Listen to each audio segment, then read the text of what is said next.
welcome to my channel. My name is Linda. I have some fun crafts for you today. I have a few sweet friends who will be joining me, and I think you're going to be having fun. La la la la la la la la la la. Let's get my words right. Let's get my words right. Ow!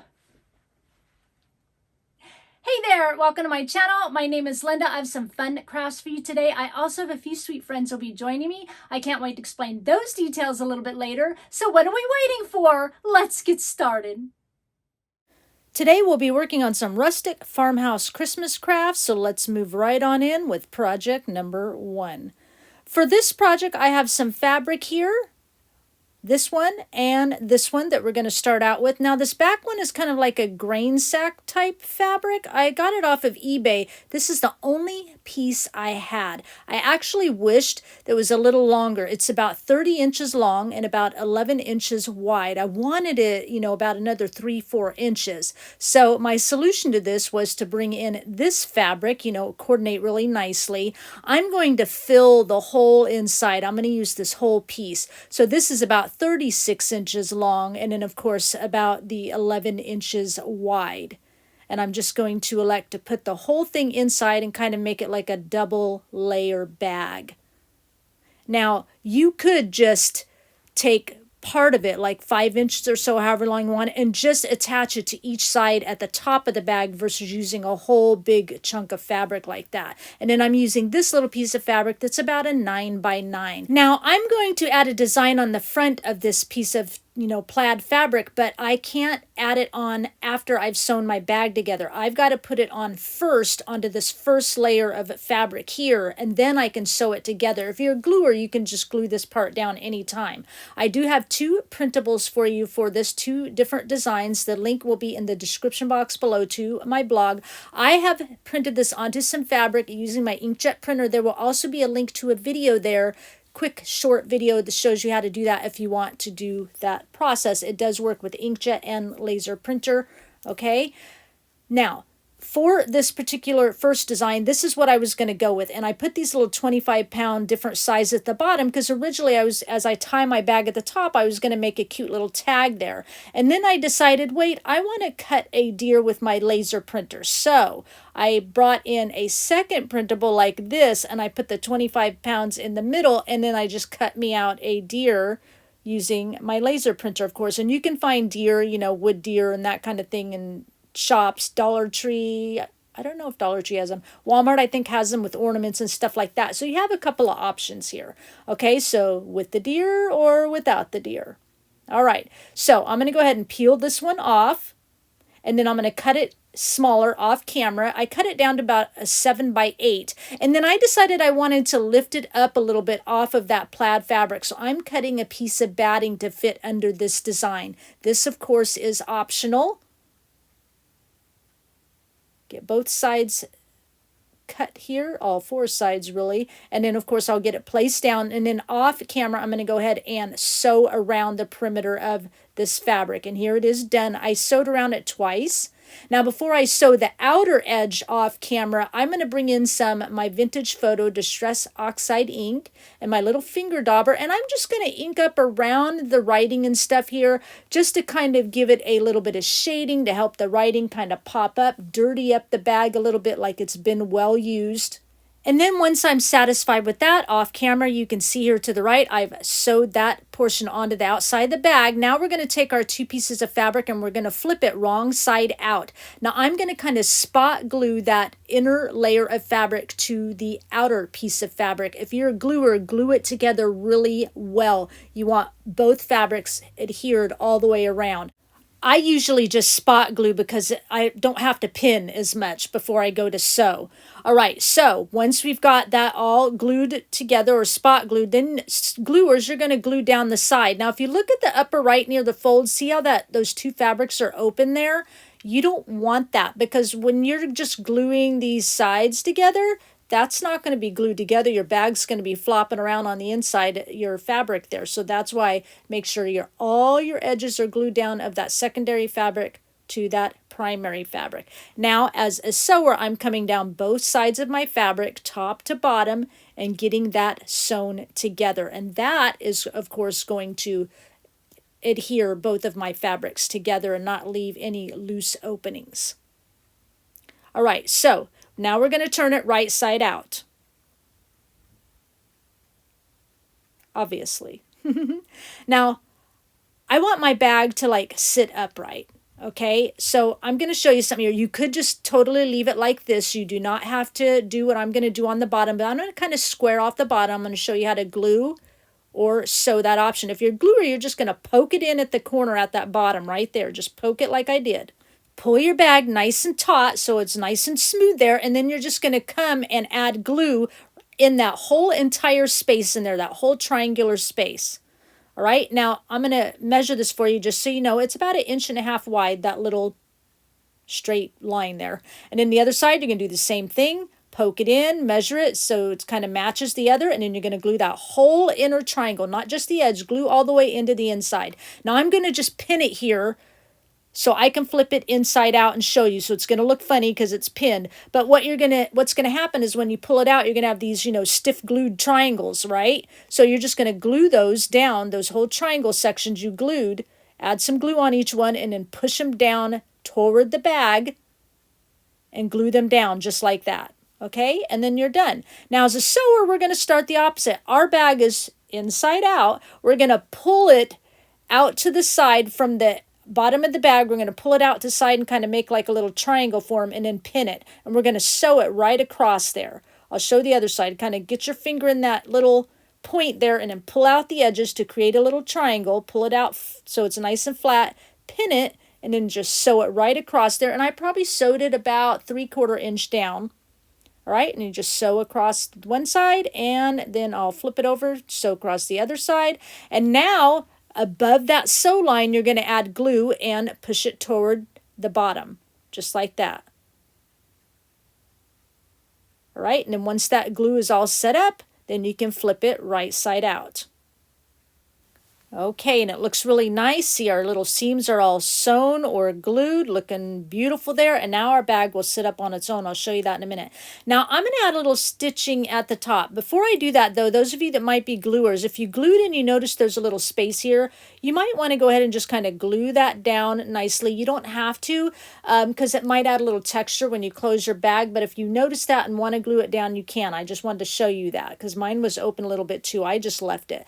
Now, I'm going to add a little sewing at the top on the fabric there. I'm going to add a little sewing here, and then about 1 inch down I'm going to add another line of sewing that's going to be a gathering stitch because I'm using that grain sack type fabric like I mentioned earlier, and it's really stiff. So if I go to put some twine around it to gather it close, it's not going to look right. So I've sewed on the top fabric already, just right above that grain sack fabric. You might just be able to barely see it. That's just decoration. I'm sewing here, so it's little bit of decoration. And now my stitch is on a 3.5. That's where I like it. To do a gather stitch, I'm going to put it up to the highest it's going to give me, which is 5.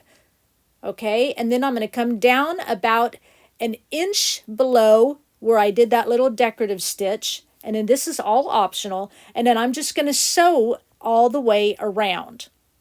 Okay, and what this is going to do is help me as I pull on the threads. It's going to help me gather that fabric together and give it a little bit more uniform look versus of a gathering versus just a folded look. Okay, and like I said, it's just because my fabric is so stiff. All right, before we mess with that portion, I want to go ahead and stuff my bag first. And once I stuff it, I will show you how the bag just sits straight up on its own because we did that little flat bottom look. Now, if you didn't want to do that flat bottom look, what you can do is just put a little stuffing in the bottom first. Okay, and then add like a little bag of rocks and then put more stuffing on top, and that'll help weigh it down. But here's what it looks like. Look, stands right up just with cotton. Okay, but here's what I did. See, just add some rocks in a bag and then cotton, rocks, cotton, and that'll help your bag sit up a little better because of the weight. Now let's go to my gathering stitch. You can see on the outside where I first started sewing, I'm pulling on one thread in the front and using my other hand to kind of gather it together. And then I'm pulling on that back stitch, that back thread where I ended my stitch, because you'll have a stitch on the front and the back, right, where you started and ended, and I'm pulling it to gather it together. Then once I've got that where I've gathered it and where I like it, I've got to come and grab the 2 inner threads of the inside of the bag, of that one we just gathered, and I've got to tie a couple of knots in it. Okay, and then I've got to come to the outside with the threads I used, and I've got to tie a couple of knots in that. That way this gathering stitch doesn't come out. All right? Now I'm going to take some thick twine. I get this at Walmart, and I'm going to tie it right around that gathering stitch so we can hide that really well. And see, now I've got a little bit more of a gather versus before when I was grabbing it every once in a while. It just looked folded. And the gathering stitch will help the top kind of splay out a little bit. Then I'll just tie it in a bow, and I'm going to add a little glue right at that thread on the back side so that that twine doesn't come up and then you see that gather stitch. Now I'm coming in on the rest of the bag with my ink, and I'm dirtying it up because if you know the design on the front's all dirty and the bag's clean, that doesn't quite make sense, right? It's got to look like the whole bag is well worn. This is optional, of course, as well. You don't have to do any of this part. I just like to give it that bit of a rustic look. Now I'm coming in, I have one of these wooden scoops here. I think they come 3 in a bag at Hobby Lobby. And I'm just using my Waverly Antique Wax mixed with water. It gives us a nice little inexpensive stain, and staining that up. Boston is joining us in the upper right corner today, at least her feet and tail are. And then of course I am just distressing it up with a little sandpaper, get those edges to kind of, you know, shine out a little bit. And as I'm sanding it now, Boston's decided to come over because now she wants the scoop. So I give her just a little playtime before, you know, Mommy takes it back because I need it. All right, once that's done, I've got just some twine here. It's kind of a burgundy and brown mixed twine through the hole of the scoop, of course, and I'm just going to tie a knot at the top. And you can see it's really long twine because once I tie that knot, I'm going to take both threads together and just literally wrap it around the top here. I'll bring my other, and then just kind of do a little half knot. I'll bring my other bow up above it here in just a minute, the other loops of the other bow, because I want this down below, of course. And then I'm going to tie another knot. Perfect. And then this will hang to the side down here, the scoop. And then the other string will be left for me to tie around a little greenery here. I'm going to glue it on a little bit first, and I'm going to glue on these rusty bells. I like them on the little twig light because it reminds me like a collar, a bell around the reindeer. And then once that's set up, I've threaded my deer. It had a little hole right between the antlers, so I didn't have to punch a hole. I've threaded it on that twine. I'm going to take that twine and tie a bow, and I'm going to move my little reindeer around so that once I tie the bow, the reindeer is like in the center, positioned in the center of that bow. Just like that. Works perfectly. All right, so off camera, I went ahead and just tied little knots around the bottom of both of the twines. I didn't want to add any beads because I don't want too much down there. We've already got enough at the top. But I don't like how the scoop just kind of swings and hangs over. So I'm going to position it and then glue it in a couple of spots, just kind of right in the little crevices there, so that the top's positioned, but the bottom does still have a little movement where the scoop is, but that way it'll lay right into position. And now I'm going to use some multi-purpose spray adhesive here. And then I've got a little bit of mixture here. It's like glitter and a little bit of sugar and cinnamon. You could use the fake stuff if you want. But I put this glitter in there because, it's got to be a magical reindeer feed, right? Spray the little bit of spray on the scoop, sprinkle in some glitter, shake off the excess, do one more coat, and then we call that good. Looks really cute and like it's reindeer feed, I think. Works perfectly. But yeah, on Etsy, you can get fake sugar and stuff like that. I don't have a problem with, mice or anything like that kind of thing. I'm going to knock on some wood right now, so I just use the real stuff. All right. I love how that looks all glittery. Just saying. Perfect. All right. Let's move on to the last little bit here. Glitter dust. I'll have a link down below for you. I get this off Etsy. I want to shimmer it up a little bit. And once I do that, you know what it means. That makes this project complete. For today's video, I'm joining in with my sweet friends Jen, who is Mother Time here on YouTube, Tracy, who is Country Charm by Tracy here on YouTube. It's tradition, the first Saturday after Thanksgiving, we love to come together and bring you lots of inspirational Christmas crafts. We will have a playlist listed in our description box as well as pinned in our comments, so you can go to, as I always say, one convenient location to see all our videos and all the crafts we're bringing you today. It's a holly jolly rustic Christmas, so make sure you stop at their channels, tell them I said hello, subscribe if you're not already, although I can't imagine that you're not, and let's have some fun together. With that said, let's move right on into project number 2. For this project, I hand drew kind of a whimsical looking star. And of course, yes, I'll have a free pattern for you in my description box to my blog. Now this measures about 15 by 18 inches. And let me show you the pattern. It comes in 3 pieces, A, B, and C. Of course, you're going to tape it together at the dash lines. Now for this one, it says tape to piece B, the top. So on piece B right here, it says tape to piece A, and underneath it in parentheses says B top. So match where it says B top, and then tape it together after you've cut out the pieces, of course. And then the bottom piece says tape to piece C, B bottom, and then here on C it says tape to piece B bottom, match it, B bottom, and then tape it together, or just make it look like a star and tape it together. All right, so for this, I'm going to use a spindle. I'm going to cut most of this off here. And then at the bottom, I'm just going to leave a tiny little bit. It's really long. Going to leave just a couple inches here and cut all the rest off. I needed something for the base, so I was looking for something, and I went in my stuff, and I found this cutting board I found at Goodwill, and I thought, unbelievably blessed, that will work perfectly to go in with the star we're making. So I'm going to just cut the handle off and round it off. I'm going to use this piece from Dollar Tree, kind of cut it in half, use this candle from Dollar Tree, but I'm only going to use the base because I found these at a show recently. They're done in wax. They look all rustic. They blinky blink. Love it. So I'm going to trade out and just use the base on this. I was hoping when I took this apart, I thought I'm just going to have to cut it out, but as I was taking it apart, the light part accidentally popped off, and then that popped out. The whole thing just popped out in one, so I can use this whole part is what I'm trying to say. Save it for later somehow. And I've just got a base, and I'm going to unscrew the bottom of this. I'll have to take the wax off, but it'll fit right down into the bottom of that base perfectly. Couldn't have been any better. And then this base fits perfectly on this piece of wood here. So I'm just using my little table saw here, and I'm going to cut my big spindle down. I kind of have to turn it. I can only do it, part way because it's a small little table saw just for me. Sorry, let's get a picture of my sweater here. Do both sides that way, get it cut off. I'll sand everything off camera just, so you don't have to watch me do any sanding on these pieces anyway. Got that to size. I have this to size. Done. And then I'm going to do my cutting board here. It went through perfectly wonderful. And look, the cutting board already even has little things on the bottom. So, it's not going to scratch any tabletops or anything like that. It has little feet. And then here's my star pattern. Of course, I'm tracing it onto this board. I picked this board up at like Home Depot, and it's like a chalkboard. So, and it's really thin, and I wanted to use it because I thought it would be really lightweight. It wouldn't like topple, everything over once I get all the greenery and stuff on it. So there's my star all drawn. And I think I picked it up for like around $10, something like that. It wasn't very much, and it was a really big piece.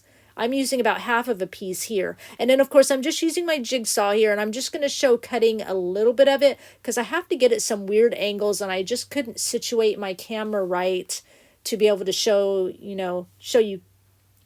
me cutting the whole thing for you all. And it's kind of dark outside now. It's nighttime. I've got like a ring light out here so you can see what I'm doing. It was getting late. Time's running out of me, but we're getting this project cut out and ready to go. But I do like how it turns out. My husband wasn't so sure about the kind of the whimsy of the star shape, but I'm okay with it. I can handle it. We're going with it. All right, once it's cut out, here's what it looks like. Here we go. And what I love is black on one side, and then it's like white on the other. So originally, I was going to leave the back side. You'll see the white in just a minute. There it is. So I wouldn't have to paint the back. It'd be all finished off, and I was going to sand off the front so that I could repaint it with some chalk paint, kind of an off-white chalk paint. But as I said a minute ago, it's dark. It's a little late outside. I was a little tired, and so I accidentally started sanding the white off before I realized I was sanding the wrong side. So I had to sand both sides and repaint both sides, but what are you going to do? I guess the front and back match. So here I am painting, and I've got two color chalk paints kind of mixed together. I have Dixie Belle, the color Drop Cloth, and I have Debbie's Design Diary White Swan. You know, the white and the really cream kind of mixed together, just kind of make a nice off-white. And then, of course, I will paint both sides. I do 2 coats, and then I distress it off camera a little bit. While that paint is drying, I'm taking some of these tumbling tower blocks from Dollar Tree using some wood glue, because what I want to do is add a little bit more strength underneath this little piece of wood so we can attach it to the spindle. And so I'll just wood glue those couple of little blocks to it and then clamp them up. Here is my star all distressed out, and I've got some black chalk paint mixed with water and a fan brush, and I'm just going to add some splatters on it just to give it a little bit more personality. You knew it was coming. You knew the splatter was coming. Don't deny it. All right, now here is my candle base. I have the base of my blinking candle in it, and it fits perfectly wonderful. So take that back out. But what I want to do, because we took all that innards of that candle out, right? So I'm cutting a couple pieces of cardboard here. I'm going to glue them together, and then I'm going to glue it to the inside of the base here so that I have some gluing surface to glue this to that little piece of wood we cut, right? Perfect. Now I can glue it down. All right, let's switch over. We want to make a little fabric bow. We did this on our last video. If you missed it, I'll have a link down below. I've got 2 pieces of fabric ripped about 2 inches wide, about 44 inches long. I'm choosing to use some batting as well, only 1 piece. If you're a gluer and want to do this, you're going to glue your whole piece of batting to 1 piece of your fabric, okay? And then you're going to take the other piece of your fabric, right sides together, and you're going to layer them like this. Just like that. My other piece, it was a little bit long. I cut my batting short, but no worries. I'll just cut that extra off. I don't really need it. It's a long bow anyway. Now, if you're a gluer, you're going to glue 1 short end, 1 long end just along the sides. Leave 1 end open. Don't glue that. And then glue the other long end along the sides. I'm going to sew it all off camera. And then we can flip it inside out, of course, right side out. Here's mine sewn along the edges. Here's where I'm going to flip it. I'm just going to show you what I like to do here. I take some long round nose pliers, so as I am flipping it, it's really easy to stick those long pliers way down inside so I can pull up a great big chunk and flip it right side out even quicker. That's the way I do it. All right, once that's all flipped out, I'm going to pull that raw end that we didn't glue or sew shut. I'm going to tuck it inward and glue it. And then I'm going to sew around the entire perimeter on the outside just because it flattens the fabric a little bit. You don't have to do that, especially if you're a gluer. It just leaves the bow a little more puffy, and that's okay. Here's what it looks like all sewn around the entire perimeter. Nice and pretty. And then we're just going to make a little bow out of it. Nice long tails. And you don't have to have it as long fabric as I did. You know, can use a short length pieces that you want to make your bow. And you don't have to do that. You can just use regular ribbon. That's perfectly wonderful. So I have a couple of free printables for you. This here says Unbelievably Blessed. I designed it a couple of ways for you because my little stand, the cutting board said Unbelievably Blessed. And I thought if you all wanted to do this and do a stand, you at least have that for yours if you want it that way. And then, of course, I did one for Oh Holy Night, right? So you'll have that printable too. Now, the tag I'm using that I painted is one of those wood tags from Dollar Tree. It has the little beads on it. I forgot to show that. All I did, took the beads off and just painted, distressed it to look like the star. And now, of course, I'm just adding my vinyl for this. Now, the printable come in PDF form. So I have trouble because I do everything on my iPad trying to make SVG files. So if you have electronic cutting machine, I will have the fonts listed down below so that you could make your own, quotes or whatever if you want the same fonts. Now, of course, black paint mixed with water, doing a little splattering so it matches the star. And then we're going to move in with some greenery. This greenery came from Hobby Lobby, as well as my favorite beaded berry picks. And these bells as well, everything half off, so that made it nice. Now, as I was trying to arrange how I was going to do the greenery, I got it just in the right position, so I already added a zip tie to the center of these. So I'm going to add the rest of my greenery on here. I'm going to hot glue it first on each piece and then add a zip tie. And the zip ties are not going to be seen because that bow's going to cover it all, and then where we glue it, none of that gets seen, even from the back side. And then I've got one more piece of this greenery. I think this greenery is like it was after, I think, half price, about $5, it was really big and full. I found it over in the actual, like, the big area where all the flowers and stuff are. Get that glued on, add a zip tie, and now I'm gluing in just a couple of, pieces of beaded berry here, using my Fabri-Tac for that because the hot glue will kind of curl up and melt this greenery here. And then I'm adding some really long wire to some snowy looking pine cones. Hello, Bella. I didn't want to use the pine cones that came with the pick because they were more kind of crystally looking, and I wanted more of a snowy look. And I'm adding really long wires because I want my pine cones to come down a little further down, kind of below the loops of the bow. So by making them longer, of course, I've got a way to add them and tighten them up at the top of our pick where all the zip ties and stuff are. Cut off the excess and then like loop them around the back of the pick and have them tight on there. Is that understandable? Probably you should just watch. Now I've got Boston and Bella on here every time I'm crafting. All right, get this one into position, tighten it up, cut off the excess, and loop that wire around the back. And now I'm hot gluing my bow into position. Promise you're not going to see any of that because the spindle covers it all. None of those zip ties are seen. And now I'm gluing my little tag onto the front of the bow. And then I've got some twine. I was able to just get right in there into that hole. Nice, a long piece again. And I'm going to loop my bell. I'm going to do the same thing I did with the deer on the last project. I'm going to keep moving my bell around. So as I tie the bow, the bell ends up in the center of our loops there.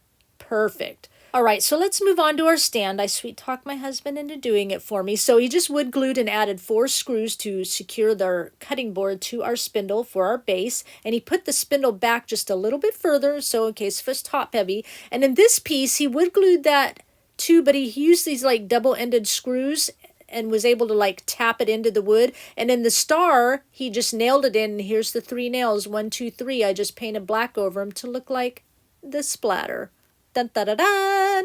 All right, so now it's time to glue our whole ensemble here. I started out with hot glue. It didn't hold, so I warmed that hot glue up, peeled it all off, and then I used my Beacon Quick Grip glue, which is kind of like E6000, and now that sucker is like on there like cement. And then, of course, my candle's ready to go. We're going to add some glue here. I had to just sand the bottom of that handle a little bit so it would set level in our wood piece over that little hump on the wood piece there. But just, using my Beacon Fabri-Tac glue and then putting that on there just like that. And that makes this project complete.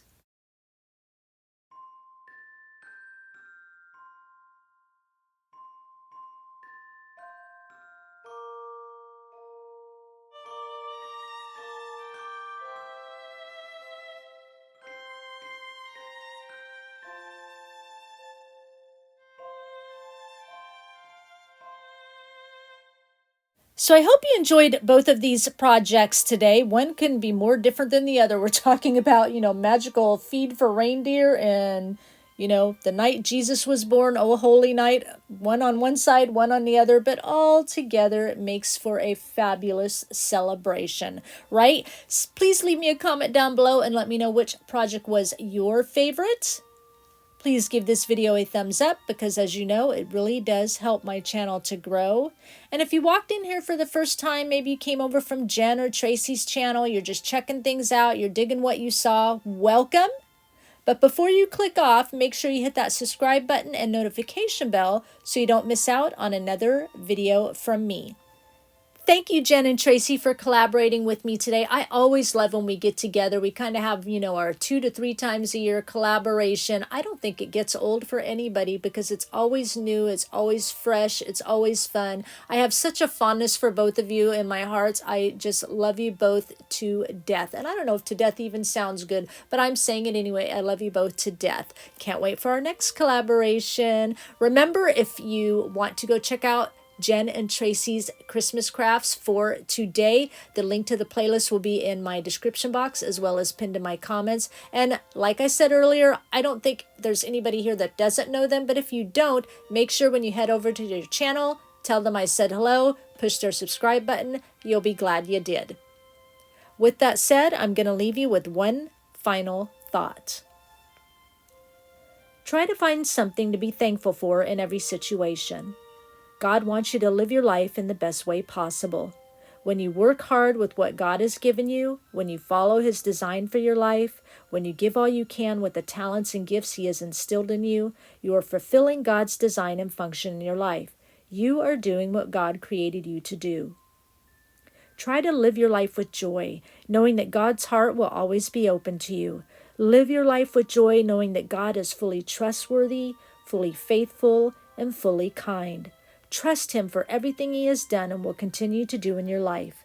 God desires you to do well, so try to allow this joy to go forth in your life as God's light in you shines outwardly. Try to feel God's love in your life every single moment. In this experience of life that you are living, no matter what is happening around you, try to focus on feeling God's blessing over you. He wants you to be complete and whole and experience His love. God wants nothing but the best for you. He wants you to have a hope and a future. He doesn't want any harm to come to you. That's why He watches over you day and night. You are His child, and He loves you. In all your ways, acknowledge God. Walk with Him. Talk with Him. Do the best you can while seeking His guidance and wisdom. Lean on Him through everything, because when you're doing the absolute best you can, God sees that. He sees you. He sees you, and it makes Him smile. His heart overflows with His love for you, and that makes Him happy. So be thankful for what He does in and through your life. Find joy in what He bestows upon you. Feel His love for you, and keep looking forward to the next moment that God has made you for. I thank you for sharing your time with me, and I'll talk with you again soon. Bye.